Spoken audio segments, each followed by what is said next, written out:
wabarakatuh.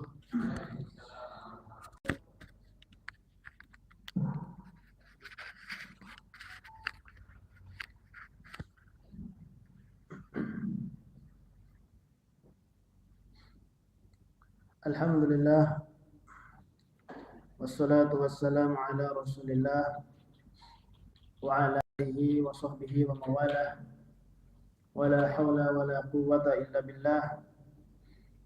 Subhanaka la ilma lana illa ma 'allamtana, innaka antal alimul hakim.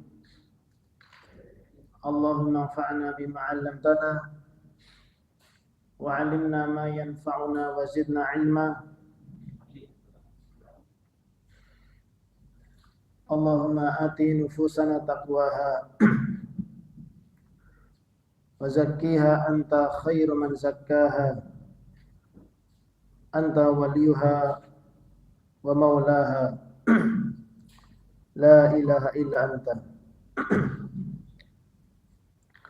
Rabbi shrah li sadri wa yassir li amri wahlul 'uqdatam min lisani yafqahu qawli.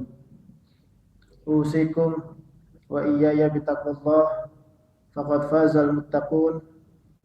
Kama qala tabaraka wa ta'ala, ya ayyuhalladzina amanu taqullaha haqqa tuqatih wa la tamutunna illa wa antum muslimun.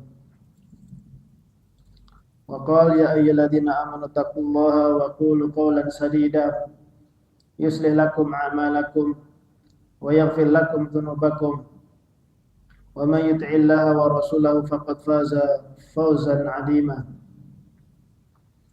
Wa qala Rasulullah sallallahu alaihi wasallam, man kharaja min baitihi li talabil ilmi fa huwa fi sabilillah hatta yarji'. Wa qala man salaka tariqan yaltamisu fi ilman sahala Allahu lahu bihi tariqan ila jannah, atau kama qala sallallahu alaihi wasallam. Hadirin jamaah Masjid Adi Abdullah yang kami hormati, alhamdulillah segala puji bagi Allah Subhanahu wa taala yang malam hari ini mengizinkan kita untuk bermajlis ilmu pada malam hari ini dalam keadaan sehat walafiat.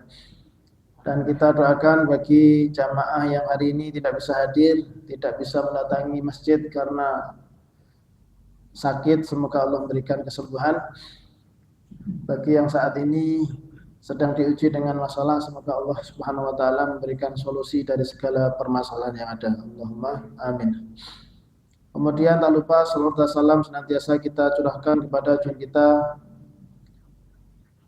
Rasulullah Muhammad sallallahu alaihi wasallam. Begitu pula kepada keluarganya, kepada sahabat-sahabat beliau yang menemani dalam perjuangan, yang menemani beliau di dalam menyebarkan risalah dinul Islam, dan kepada ahli bait beliau, serta kepada umatnya yang mengikuti dengan baik dan benar hingga yaumul qiyamah.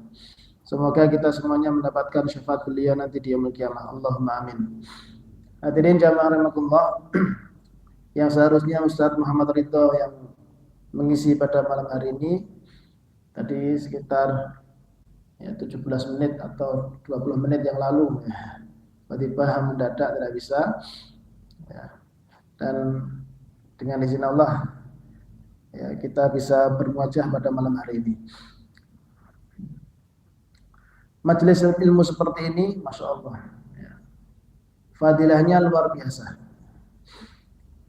Kita harus melazimi majelis ilmu seperti ini, karena dengan bermajelis ilmu seperti ini Allah akan memudahkan jalan kita menuju surganya Allah Subhanahu wa taala. Tapi ada beberapa kejadian, ada beberapa fakta di masyarakat. Orang sering bermajelis ilmu, tapi ilmu yang yang dia cari, ilmu yang sering dia pelajari, itu kadang belum terlihat hasilnya. Belum ada asar, belum ada bekas-bekas dari menuntut ilmu. Ini kenapa Pak seperti ini? Ada nggak seperti itu? Bermajelis ilmu sering, tapi kadang kalau bermuamalah, misalnya tidak jujur, ya. Sama keluarga, misalnya kasar, ya. Kemudian ya, banyak ya amalan-amalan yang tidak sesuai dengan ilmunya. Kadang terjadi seperti itu. Benar-benar Pak. Nah, apalagi yang sering pengajian biasanya apa? Ibu-ibu. Nah, ibu-ibu pengajian itu biasanya kadang bisa sehari 2 kali, bahkan 3 kali. Ya. Tapi kadang-kadang pengajian sregep rasani nggih sregep. Niku enten ya. Tapi nek mriki insyaallah boten enten ya. Ini kadang-kadang seperti itu kejadiannya ya. Sudah sering disampaikan oleh oleh ustadz, oleh para mubalik, para kiai ya. Misalnya hadis yang berbunyi ya, ayyun nisa'il khair, wanita yang paling baik itu yang bagaimana ya Rasulullah? Maka beliau menjawab, tasurruhu idza nadara, wanita yang paling baik itu menyenangkan jika dipandang. Wa tuti'uhu idza amara, mentaati jika diperintah suami. Wala tukhalifuhu fima yakrahu fi nafsiha wa malihi, tidak menelisih suami di dalam jiwa maupun di dalam hartanya. Tapi yang terjadi adalah yang pertama tadi kan menyenangkan jika dipandang. Tapi banyak perempuan ketika di rumah wajahnya itu tidak enak dipandang. Mergone napa? Mergone nesu terus, cemberut. Kalau kedatangan tamu misalnya, kedatangan atau ketika ngobrol dengan misalnya bupati misalnya, wah dia sumringah. Nah, tapi ketika ngobrol sama suami kadang-kadang wajahnya nggak memperlihatkan tadi menyenangkan. Ya, padahal maksudnya menyenangkan jika dipandang ini bukan mesti harus cantik, bukan mesti harus make up-nya mahal.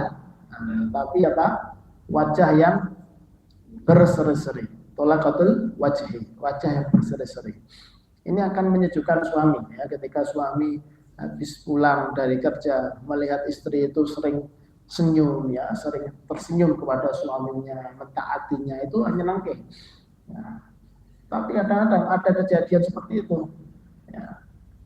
Istrinya sering ngaji, ketika suaminya pulang kerja orang malah tersenyum, nggak melayani, malah galaknya luar biasa. Nah, ini kadang-kadang belum terlihat bekas-bekas dari ngaji. Kenapa seperti itu, Pak? Masalahnya apa? Niatnya bisa jadi. Nah, ilmu niku wadahnya apa? Wadahnya adalah hati. Kalau hati ini tidak kita bersihkan, ilmu seberapa banyak pun itu juga tidak akan memberikan efek yang baik. Ketika hati ini tidak dibersihkan, misalnya ada air susu yang menyehatkan, tapi ketika berada di gelas, misalnya bekas kecemplung ember cat misalnya, tidak dibersihkan, susu itu jadi beracun. Walaupun susu menyehatkan, kalau wadahnya itu kotor, wadahnya itu ya tidak bersih, bahkan mengandung racun, maka sesuatu yang masuk akan rusak. Maka ilmu seberapa banyak pun ketika hati ini tidak dibersihkan, maka tidak ada efeknya. Ya, contoh lagi misalnya, ada sudah dijelaskan misalnya sama Ustadz Ridho misalnya tentang muamalah yang haram atau minimal syubhat. Nah, tapi kadang-kadang tahu ini adalah sesuatu yang haram, tahu misalnya suap itu, riswah itu diharamkan, tapi ya terus jalan. Kenapa? Karena tadi hatinya ini belum dibersihkan.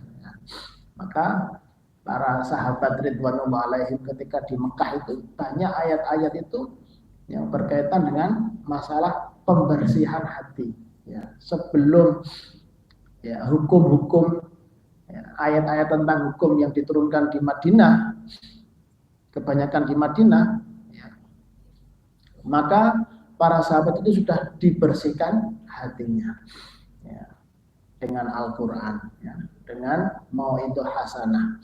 Maka kita ini di dalam mendatangi majelis ilmu, selain kita harus sering datang, kita juga harus sering membersihkan hati kita dari penyakit-penyakit hati, misalnya hasad, ya, misalnya ujub, riya, sum'ah, nifaq, ya, dan lain sebagainya.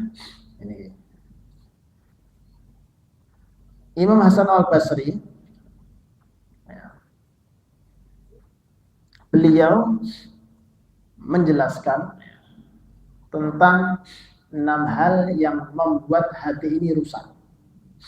Ya, jadi di dalam surat Asy-Syams, ya, fa'alhamaha fujuraha wa taqwaha.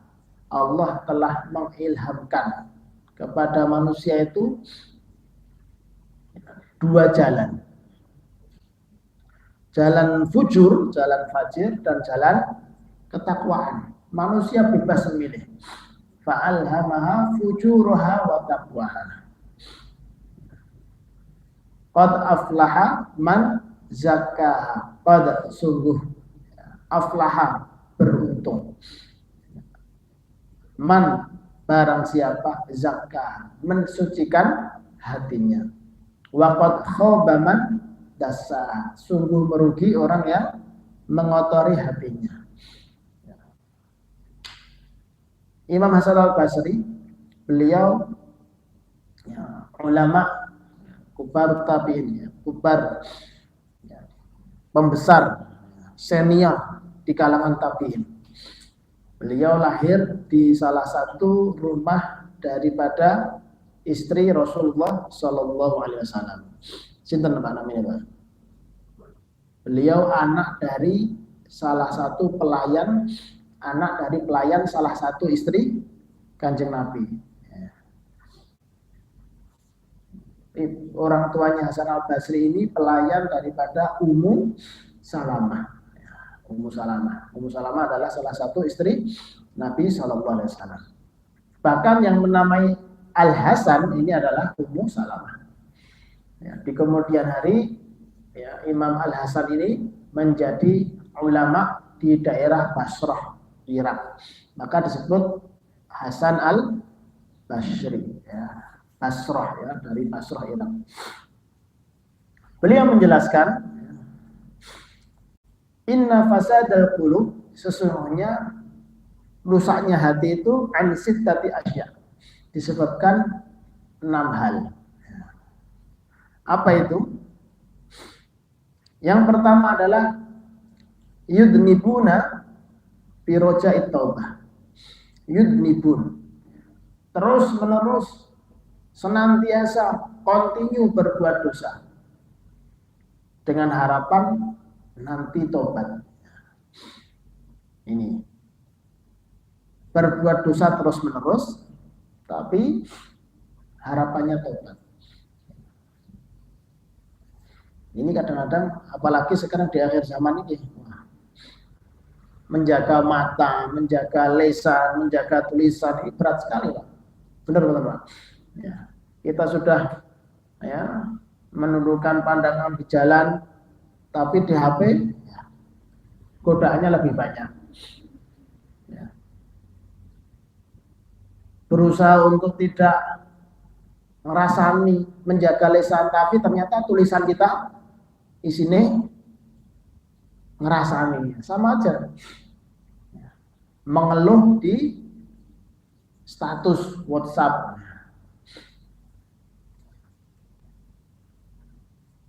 Niki ya. Yudnibuna birojai taubah. Maka kalau seorang laki-laki punya banyak masalah dalam kehidupannya, maka dia harus muhasabah, introspeksi diri, bagaimana hubungan dia dengan ibunya. Ini kalau laki-laki, Pak. Kalau perempuan, kalau punya masalah banyak dalam hidupnya, ya, yang sudah menikah ya, maka bagaimana hubungan dia dengan suami. Karena anak laki-laki ini, seorang anak laki-laki itu akan mendapatkan ridhonya Allah tergantung ridho ibunya, ridho orang tua. Ya, ridho orang tua khususnya ibunya. Kalau ingin dapat ridho Allah ya, maka dia harus menggapai ridho orang tuanya, terutama ibunya. Bagi seorang perempuan yang sudah berkeluarga, kalau ingin mendapatkan ridhonya Allah Subhanahu wa taala, maka dia harus menggapai ridhonya suami. Perempuan ya, walaupun dia gelarnya luar biasa panjang ya, ngisi pengajian di mana-mana misalnya, setiap bulan umroh, setiap tahun haji, tapi kalau di rumah sering mengecewakan suaminya, itu ya, di pandangan Allah Subhanahu wa taala dia bukan siapa-siapa ya, bukan spesial ya. Kalau dia pengen spesial ya, maka sesuai dengan ya, sabda Nabi, idza sholatil mar'atu khamsaha, jika seorang perempuan sholat yang 5 waktu, wa shomat syahroha, dan berpuasa di bulan Ramadan ya, kemudian wa hafidhat farjaha, ya, menjaga kehormatannya, menjaga kemaluannya, kemudian wa ta'at zaujaha, kemudian taat kepada suaminya, ilalaha, dikatakan kepada perempuan tersebut, udkhulil jannah, masuklah ke dalam jannah, ke dalam surga, dari pintu mana saja yang dia sukai. Jadi perempuan itu kalau pengen sukses hidupnya, ini kan tadi jaga sholat 5 waktu, puasa Ramadan, menjaga kemaluan, menjaga kehormatan, kemudian mentaati suami ya. Perempuan yang terbaik tadi yang saya jelaskan yang pertama tadi, yang menyenangkan dipandang suami, mentaati suaminya, tidak menyelesaikan suaminya. Nah, ini kan luar biasa. Tapi kalau perempuan misalnya karirnya sukses, tapi ketika di rumah tangga dia gagal menjadi istri yang baik, maka dia bukan termasuk orang yang dirindukan oleh semua pintu surga. Hadirin jamaah Allah, maka kita perlu memperbaiki hati kita, muhasabah. Kenapa kok saya kok masih seperti ini? Padahal ilmu banyak. Nah, ini maka kita muhasabah. Yang pertama tadi yang membuat hati ini rusak adalah terus-menerus berbuat dosa. Ya, tanpa dia sadari, dia dosanya berbuat terus-menerus, dan tobat itu hanya sebuah harapan belaka, angan-angan kosong. Nanti. Ya, ini membuat hati rusak. Yang kedua apa? Ya, wa yata'allamuna al-ilma wala ya'malun. Yang kedua yang membuat hati ini rusak adalah mempunyai ilmu banyak ya, mengetahui ilmu tapi tidak mengamalkan. Ini membuat hati ini rusak. Kata Imam Hasan Al-Basri rahimahullah ta'ala, ilmune kata tapi mboten beramal. Padahal buah daripada ilmu itu adalah amal. Maka doanya apa, Pak? Allahumma anfa'na bima 'allamtana. Ya Allah, berilah manfaat kepada kami terhadap ilmu yang kami pelajari. Allahumma anfa'na bima 'allamtana wa 'allimna ma ma yanfa'una wa 'alimna, dan berilah kami ilmu, ya, wa 'alimna ma yanfa'una, apa-apa yang bermanfaat bagi kami. Mau dibaca doanya, Pak? Bisa diterukan? Biar gak ngantuk. Allahumma anfa'na bima 'allamtana wa 'alimna ma yanfa'una wa zidna ilma.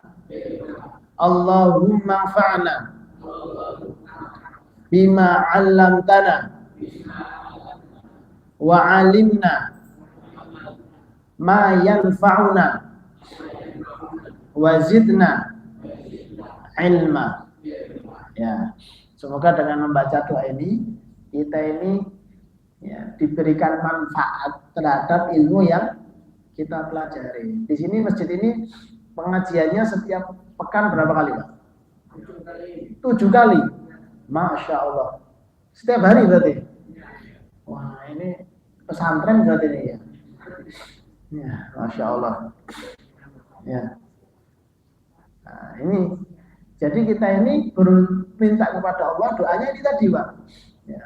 Allahumma anfa'na bima 'allamtana wa 'alimna ma yanfa'una wa zidna ilma, dan tambahkanlah kami ilmu, ya. May yuridillahu bi khairan yufaqihu fiddin, barang siapa yang dikehendaki Allah kebaikan maka dia akan difaqihkan terhadap agamanya, ya. Ini gini. Hadirin jamaah rahimakumullah, buah daripada ilmu adalah amal. Maka kalau ilmunya banyak tapi enggak diamalkan, itu membuat hati ini akan rusak, ya. Karena barang siapa yang mencari ilmu din, ya, barang siapa yang mencari ilmu dengan tujuan untuk duniawi, ya, entah untuk harta, entah untuk tahta, ya, entah untuk wanita, ya, duniawi, maka kalau dia tidak bertobat, ya, maka orang tersebut tidak dapat mencium bau wanginya surga. Padahal bau wangi surga itu bisa dicium dengan jarak berapa tahun, Pak? 100 tahun. Bau wanginya surga itu bisa dicium 100 tahun perjalanan. Maka orang yang mempelajari ilmu dengan niat bukan karena Allah, itu bilang bahaya sekali. Ya, hadirin jamaah Allah, ini yang kedua.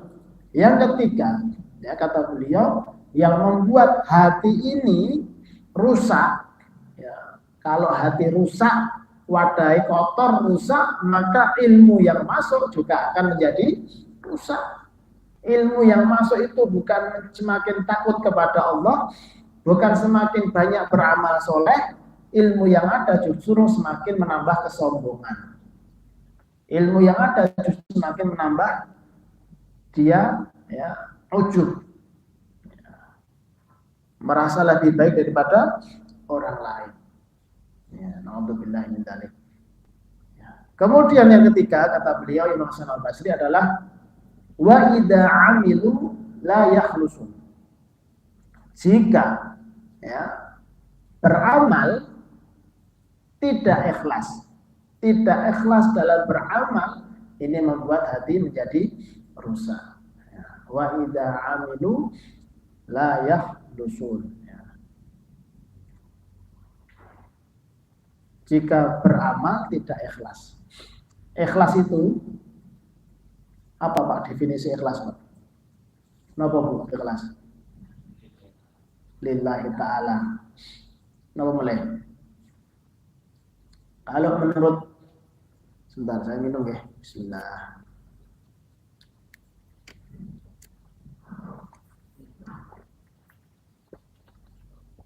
Alhamdulillah. Menurut Dzunun al-Misri, ya, seorang ulama, ya, ulama salaf. Beliau mendefinisikan ikhlas, ya, istiwa'ul dzammi, istiwa'ul madhi wa dzammi minal 'amah. Yang pertama kata beliau, ikhlas itu ya samanya perbuatan, ya, ketika dia dipuji maupun dicaci. Tidak ada perbedaan di dalam dia beramal soleh, baik dipuji maupun dicaci, dia nggak pengaruh. Ya. Pujian tidak dia membuat lupa diri, ya, dan celaan, ya, tidak membuat dia sakit hati. Ini yang pertama, ikhlas. Gampil betul lah. Kalau beramal terus dipuji tiang, niku enak, seneng gitu. Wah, masya Allah, gini. Tapi beramal soleh, tapi terus malah dipaido, malah dicaci ya. Ini tetap dia nggak peduli, samanya perbuatan. Yang kedua, ya, wanisyan ru'yatil amal fil a'mal, melupakan amal yang sudah dilakukan. Amal soleh yang diperbuatnya itu dia lupakan. Yang ketiga, hanya mengharap pahala di sisi Allah Subhanahu wa taala, pahala nanti di akhirat. Ini ikhlas, Pak. Ya. Menurut Dunun. Ya. Menurut ulama yang lain, wah, bahas masalah ikhlas panjang, Pak. Ya. Ulama yang lain, beliau menyebutkan, ya, ikhlas itu dia tidak peduli dengan kebaikan hatinya, akhirnya muncul kebaikan, efek dari dia berbuat baik, ya, hati yang ikhlas akhirnya dia ada timbul balasan dari orang, dia nggak peduli. Dan yang kedua, dia malu, tidak suka, ya, dia tidak suka kalau amal solehnya kelihatan oleh manusia. Dia berusaha untuk menyembunyikan amal solehnya. Nek sholat tahajud ya ning omah, ning kamar, ora ketok. Sholat duha juga berusaha di rumah. Nah, dia berusaha untuk menyembunyikan amalnya. Dia nggak suka kalau amalnya kelihatan. Ya, yang ketiga, dia tidak benci, tidak marah apabila aibnya kelihatan. Nah, ini gimana? Jadi luar biasa. Ya. Dia tidak suka amal solehnya kelihatan, dan dia tidak marah kalau aibnya terbongkar. Kalau aibnya kelihatan sudah, masa lalu saya itu sudah tidak masalah. Itu masa lalu saya, memang dulu saya seperti itu dan saya sudah bertaubat. Selesai. Tapi kalau dia masih marah, ya, bahwa aibnya kelihatan, ya berarti dia pengen sesuatu, ya, menunjukkan dia ini tidak ikhlas. Kalau menurut Fudail bin Iyad, ya, seorang ulama tabi'in, ya, yang dahulunya adalah seorang begal, seorang perampok, seorang, ya, yang membegal orang di jalan. Ini Fudail bin Iyad taubat di usia 40 tahun. Tapi kemudian jadi ulama besar. Fudail bin Iyad, beliau mengatakan, ya, tarkul amal, ya, li ajlin nas riya, meninggalkan amal karena manusia itu riya.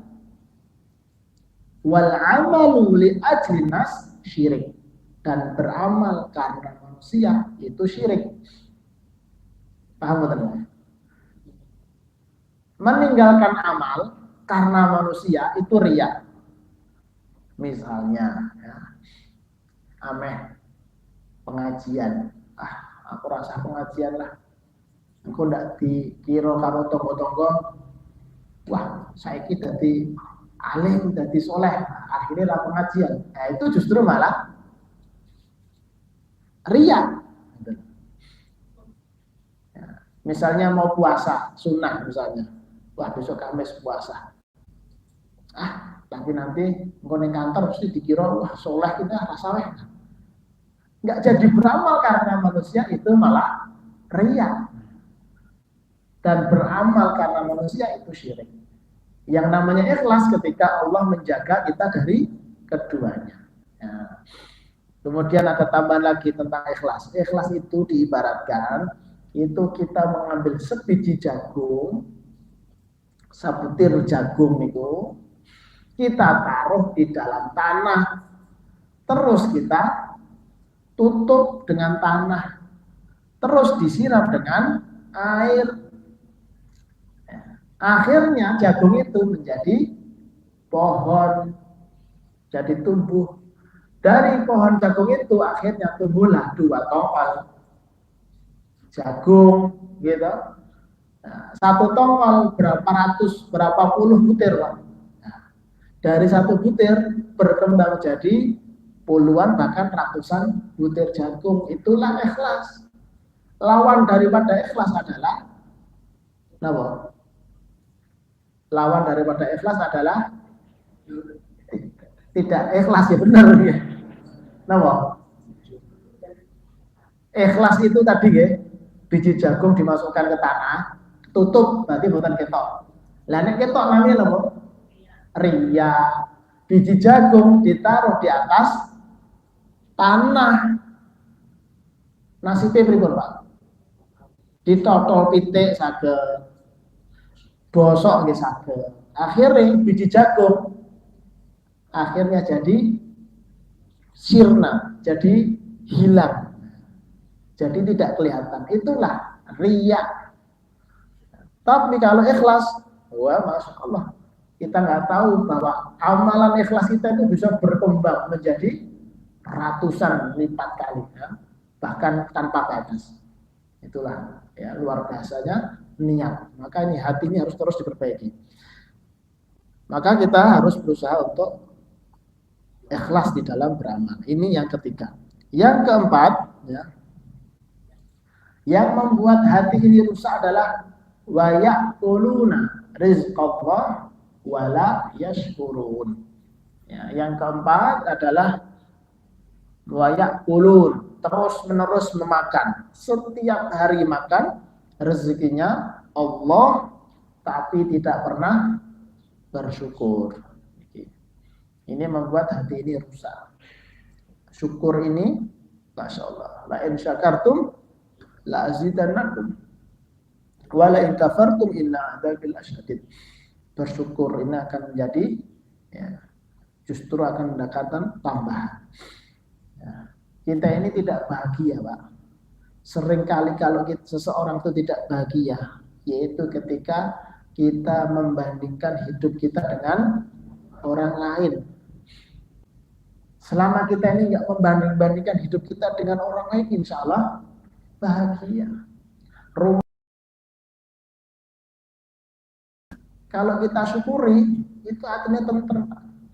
Kita harus bersyukur. Karena apa? Karena masih banyak orang yang nggak punya rumah, masih banyak yang ngontrak, atau masih banyak orang yang saat ini sedang terusir dari rumahnya. Rumah kecil yang kita punya itu harapan, angan-angan, cita-cita, terusir dari rumahnya atau terusir dari kampungnya, sebagaimana teman-teman kita yang ada di Palestina. Saudara-saudara kita di Palestina, dia pindah sana, dari tenda sini, tenda sana, ya. Hidupnya, ya, nomaden, pindah-pindah. Ya. Anak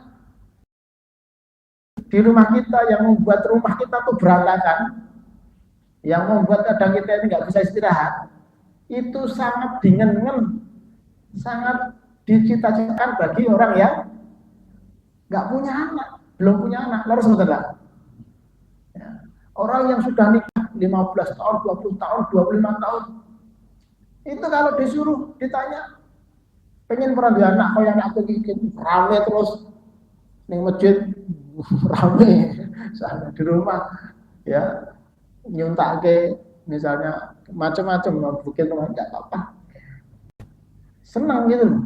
Ya.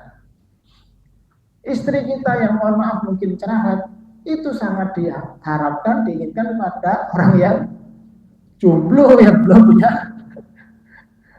punya pasangan dan lain sebagainya. Kalau kita ini bersyukur, alhamdulillah. Ya. Tapi ketika kita ini banding-bandingkan hidup kita, wah kayak kok bujune luwih ayu, kayak motore luwih HP, ini menjadi dada ini menjadi sempit. Ya. Selama kita ini nggak banding-bandingkan, alhamdulillah saat ini yang terbaik untuk saya seperti ini.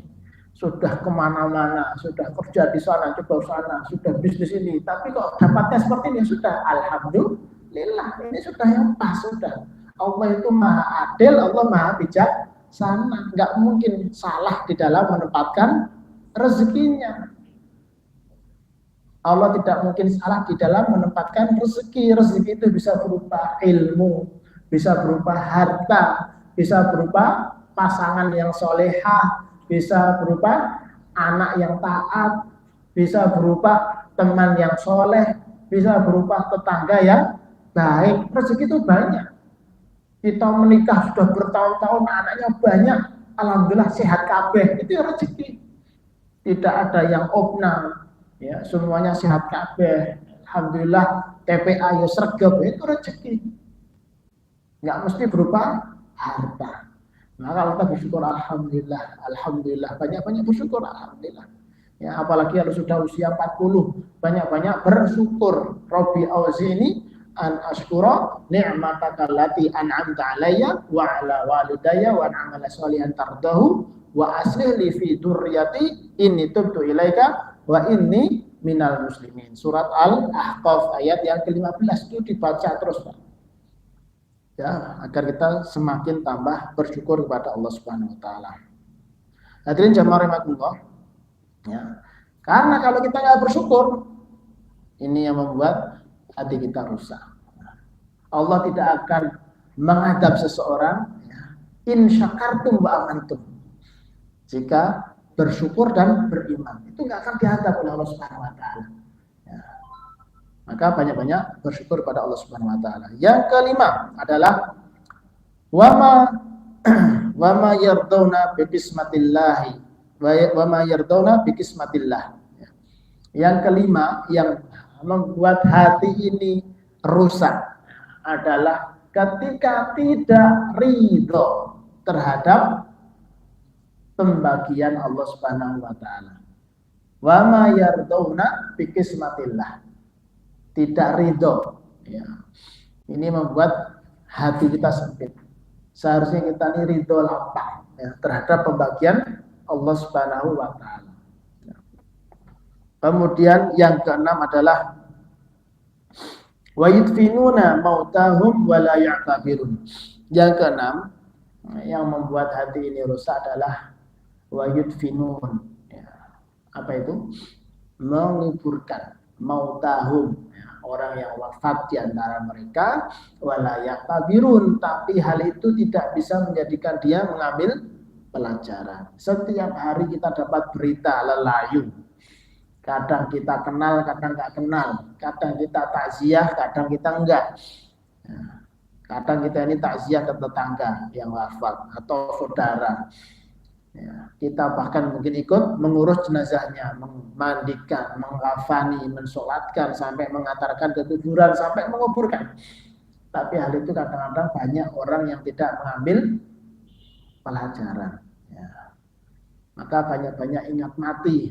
Ya, kata Umar bin Khattab, kafa bil mauti wahidun. Cukuplah kematian sebagai nasihat. Ya, nasihat kematian. Ya. Hadirin jamaah rahimakumullah, ya. Inilah 6 hal yang membuat, ya, seseorang atau hati seseorang itu rusak. Ya. Yang pertama tadi adalah, ya, apa? Berbuat dosa tapi menunda bertobat. Yang kedua adalah ilmunya banyak tidak amal, nggak ada amalnya. Yang ketiga, kalau beramal tidak ikhlas. Yang keempat adalah memakan rezekinya Allah setiap hari tapi tidak bersyukur. Yang kelima, tidak ridho terhadap pemberian Allah, tidak lapang. Ya. Ini termasuk tidak ridho ini dalam pemberian Allah ini nggak mesti berupa harta ya, bisa berupa pasangan, bisa berupa ya apa kesehatan orang tua ya, mungkin sudah fisiknya sudah bagus, mohon maaf misalnya ibu-ibu wah terima nih alisnya kurang nopo misalnya wah krik sisan wae misalnya, ini juga mungkin termasuk ya, hati-hati ya misal irungnya kurang mancung, wah dimancungke piye carane misalnya dan lain sebagainya ya. Tapi biasanya masalah harta ya dan pasangan, kadang-kadang kita ini nggak ridho, wah kok bojoku kalau ini kok ya kayak ini ya. Apalagi kalau tidak ridho terhadap orang tua, kok aku dewa tuh kok kayak gini ya, ini astagfirullah. Kita nggak bisa milih, kita dilahirkan oleh siapa nggak bisa milih ya, itu sudah ketentuan Allah, kita tinggal pasrah aja, ini sudah terbaik ya. Kemudian yang keenam adalah senantiasa sering mengubur jenazah tapi tidak mengambil pelajaran ya. Hadirin jamaah rahmatullah, inilah 6 hal ya yang dijabarkan oleh Imam Hasan Al-Basri, hal-hal yang membuat hati itu rusak. Semoga kita bisa menghindarinya. Ini sudah 45 menit Pak ya, apa lebih. Mungkin sebelum ditutup bisa kita diskusi apa yang mau didiskusikan, monggo silakan kalau ada, monggo. Waalaikumsalam warahmatullahi wabarakatuh. Fenomena belakangan ini banyak pasangan sudah tua itu menyatakan bahwa kebanyakan tidak ada kecocokan. Padahal sudah 30 tahun lebih dari itu. Wah, kita orang cocok. Banyak fenomena juga perceraian di usia tua. Sebenarnya apa penyebabnya, apa termasuk di dalam 6 kategori tersebut? Ya. Alhamdulillah, pertanyaan yang masya Allah luar biasa. Nah, ini sering terjadi ya. Jadi kenapa bisa seperti itu? Ini mungkin yang saya ketahui ya. Nanti kalau kurang bisa ditambah. Karena ya, bisa jadi keduanya ini tidak sama-sama menuntut ilmu di usia tuanya. Jadi ketika usia pernikahan itu 5 sampai 15 atau sampai 20 itu yang dilihat seringnya itu pesona fisik, Pak. Wajah gagah, ya, ganteng, masih cantik, masih nyenengke lah gitu ya. Tapi ketika sudah usia sama-sama 50 ke atas, 60 tahun ke atas, itu yang dibutuhkan itu bukan pesona fisik lagi, tapi pesona jiwa. Pesona jiwa, Pak. Nah, pesona jiwa itu attitude. Ya, attitude atau sikap atau tingkah laku, akhlaknya. Nah, kalau inputnya yang dia masukkan ke dalam otaknya itu nggak bertambah, sedangkan usia tambah tua itu semakin kadang emosinya gampang nesu. Kalau ilmunya ini nggak tambah, sing lanang ra tau ngaji misalnya, sing wedok ngaji terus, ini melihat suami ini malah sepet. Wedok ngaji terus, ngaji ilmu ini kuat. Delok bojone diajak nyambung, Bi, saya mau tanya, Bi, kira-kira huruf yang keluar dari lisan itu apa ya? Oh, pemenah lagi ya. Sing wedok belajar tahsin, belajar tazkiyatun nufus, belajar ilmu banyak, sing lanang ngaji. Akhirnya nyekel HP, ini nyekel HP. Pada-pada nyekel HP nih. Satu rumah nih orang nyambung. Maka kalau pengen nyambung sama-sama ngaji. Ya. Misalnya mungkin yang dibicarakan masalah itu kemarin meninggalkan seorang laki-laki meninggalkan istri, kemudian meninggalkan anak 4, 2 laki-laki, warisannya piye ya? Bahas warisan misalnya, kan nengke Pak. Lanang wedok ini keluarga sing dibahas ilmu Pak. Bahas warisan, bahas masalah Quran. Yang kemarin disampaikan dalilnya apa ya? Ayat berapa? Yuk dihafalin bareng. Kan enak Pak, nyambung. Ya. Maka ketika seseorang itu dia nggak belajar, dia itu cepat tua Pak. Perempuan itu semakin kita enom, nek sinau Pak. Semakin sering belajar, itu semakin wajahnya itu melihatkan awet muda. Maka Bapak Ibu sekalian, ini pengen awet nom, sinau Pak. Saya itu nih Pak. Ya, minimal orang ketok, dia ketok tua, minimalnya nangke Pak di sana. Ya betul, betul Pak. Karena ada penelitian dari siapa ya, Muhammad Abduh atau seorang ya cendekiawan meneliti di daerah Eropa Afrika, anak-anak itu dikumpulkan, ya awalnya nggak bisa apa-apa, nggak tahu alibata, nggak tahu Quran, dikumpulkan diajari Pak. Setiap dia naik marhalah, naik tingkatan dipoto Pak. Dulu belum bisa dipoto, cekrek. Wah saya kira so Iqra misalnya dipoto lagi cekrek. Oh sekarang sudah hafal juz amma, foto meleh. Hafal Quran, foto meleh. Hafal hadis, foto. Ternyata setelah dia selesai masa belajar sekian tahun, fotonya dipantau. Wah ternyata di sini elek banget, belum ngaji, belum ilmu. Semakin banyak ilmu nih, semakin nyenengke, menarik. Nah, maka Bapak Ibu sekalian, pengen sama-sama menarik terus sampai di usia senja, di usia tua, ya, ngaji, ya, belajar. Karena kalau nggak belajar, nanti frekuensinya nggak bisa sama. Akhirnya ribut tadi Pak.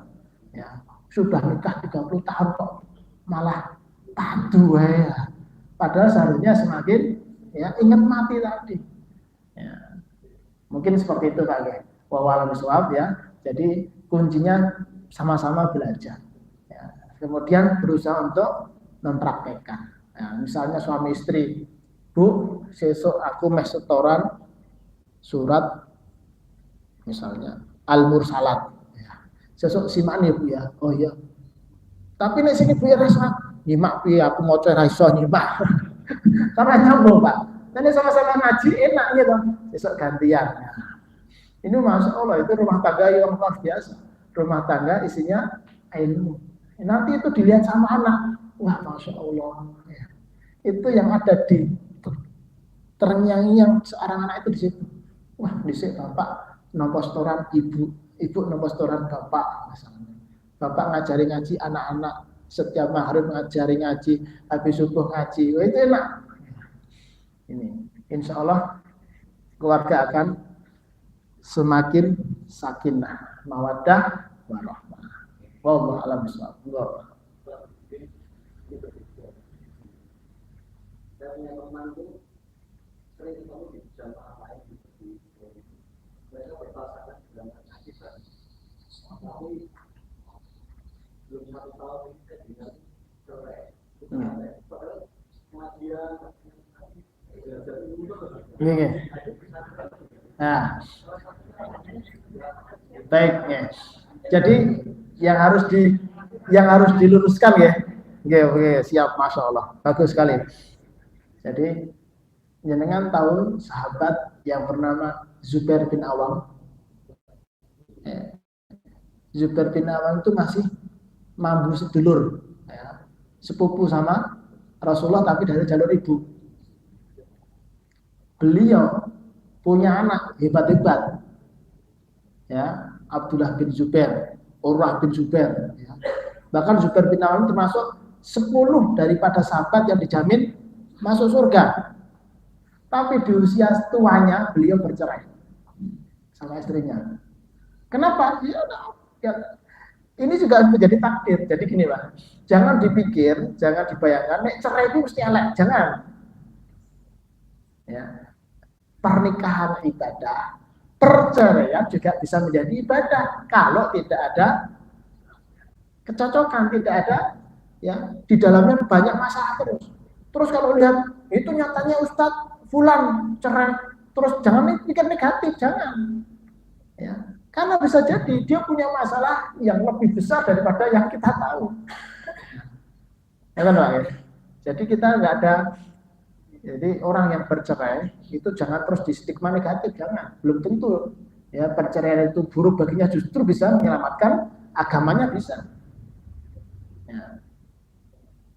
Jadi perceraian itu tidak mesti ya sesuatu yang negatif. Memang kelihatannya negatif, tapi bisa jadi itu menjadi menyelamatkan agamanya ketika pernikahan itu tidak menambah kedekatan dengan Allah Subhanahu wa Ta'ala. Ya tadi kasusnya ngaji, ya dohirnya seperti itu, tapi kita nggak tahu masalahnya. Ya. Kalau bisa diselamatkan ya alhamdulillah, tapi kalau nggak bisa diselamatkan ya sudah, itu takdir dari Allah Subhanahu wa Ta'ala. Nah terus apa kita mengatakan Zubair bin Awam itu terus ya. Naudzubillah ya, beliau orang yang hebat ya, dijamin masuk surga ya. Dan beliau orang sahabat ya, senior dekat dengan Nabi SAW. Bahkan Zubair bin Awam ini satu orang Zubair itu ya, kata Umar bin Khattab ini setara dengan 1000 orang. 1000 orang muslimin itu kalau ada Zubair satu itu sudah cukup mewakili. Kenapa? Karena pernah ya kalau tidak salah Amr bin As itu pernah meminta tambahan pasukan ke Umar bin Khattab. Ya, lalu butuhnya itu sebenarnya kalau tidak salah butuhnya itu 5.000 butuhnya ya. Karena ada pasukan 7.000, kalau digenepi 12.000 butuh 5.000. Maka dikirim 1.000 orang plus 4 orang. Nah, salah satunya Zubair bin Awam. Kata Umar bin Khattab, saya kirimkan 1.000 orang dan saya kirimkan 4 orang yang senilai 4.000. Sehingga dengan itu insya Allah menang. Nah sahabat itu gitu Pak, itu orang hebat. Ya, tapi ternyata di usia sepuhnya, di usia tuanya tercerai, dia ya sudah. Ya, itu takdirnya berarti seperti itu. Takdirnya seperti itu. Enten ya. Ya. Jadi kalau memang tidak bisa nyambung ya sudah, tidak masalah. Ya. Dan perceraian terus bukan berarti terus musuhan, boten. Masih ya bukan biasa. Jangan terus bercerai muka aibnya, ini nggak seperti itu. Sudah, berarti sudah nggak cocok. Nah terus bagaimana nanti tanggapan dengan soal ketika Abdurrahman bin Auf ditawari sama sahabatnya orang Ansor, tak cerai bojoku sudah apa pilih siji. Nah, apakah terus itu sebuah aib, sebuah jelekan? Ya boten. Nah, Rasulullah tahu itu kan biasa, nggak masalah. Itu nih Pak ya. Jadi menuntut ilmu itu meminimalisir percekcokan, meminimalisir pertikaian di rumah tangga ketika usia atau bahan bicaraan sudah habis. Karena setiap hari kan ngomong Pak, gitu. Sama-sama sudah sepuh, nggak ada kegiatan di luar, sering di rumah. Kalau nggak ada input masuk, nggak baca buku, nggak baca Quran, nggak dengarkan pengajian, terus yang diomongin apa coba? Akhirnya ngerasani sana. Gitu Pak. Tapi nek mendino ngaji, maca Quran ini ada kesibukan, yang dibicarakan adalah ilmu. Istri kadang ya mengajari suami kadang mengajari istri, saling belajar. Kan nyeneng ya Pak. Nah, tapi kalau nggak ada tambahan, maka faqidu syai' la yuti. Ya. Teko yang sudah kosong itu sudah ngasih kok wis dipakai kabeh. Tapi kalau diisi lagi, maka dia akan ya keluarnya itu ilmu. Nah, jadi nyenengke. Insya Allah seperti itu. Gitu ya Pak ya. Ya, barangkali dari buku satu mohon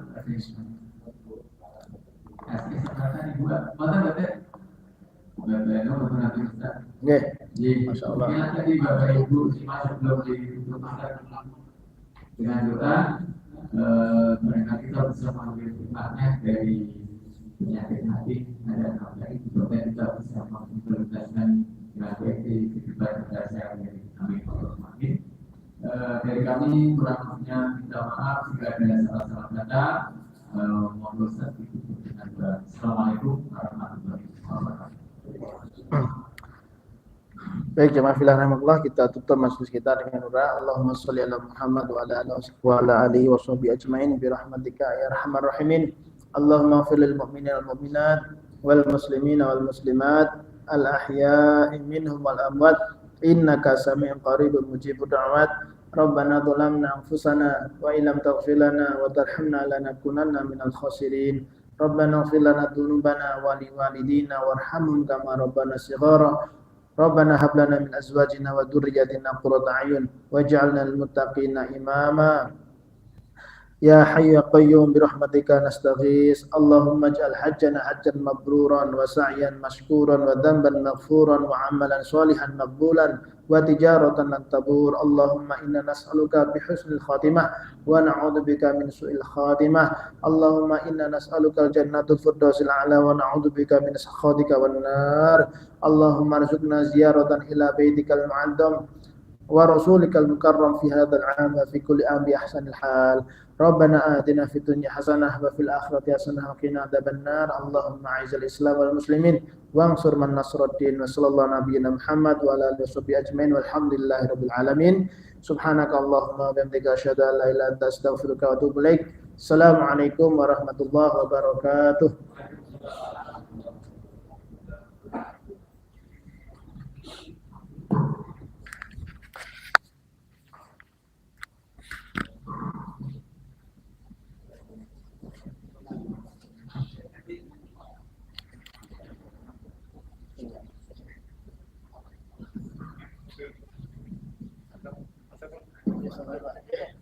Ustaz, terima kasih.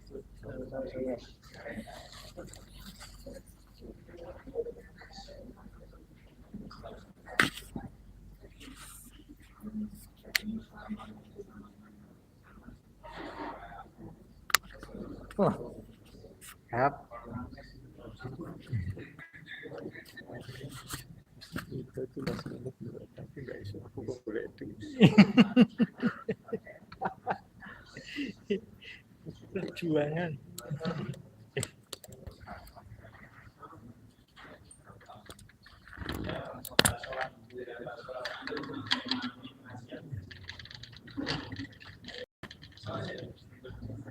Okay,